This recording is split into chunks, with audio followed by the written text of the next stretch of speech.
Assalomu alaykum O'zbekiston.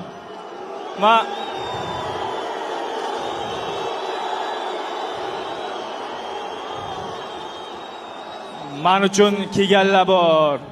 Sizlardan kechirim so'rayman. Men bitta narsani aytamanki,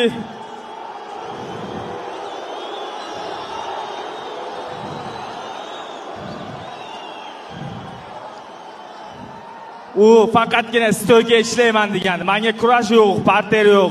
Uni yaxshi bilasizlar.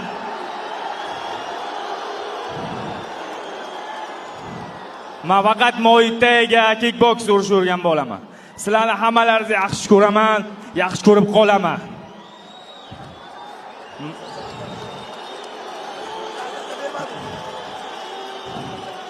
Men bu yutqazishim hech narsa emas. 3-4 marta bu hayotga juda qattiq yutqazganman.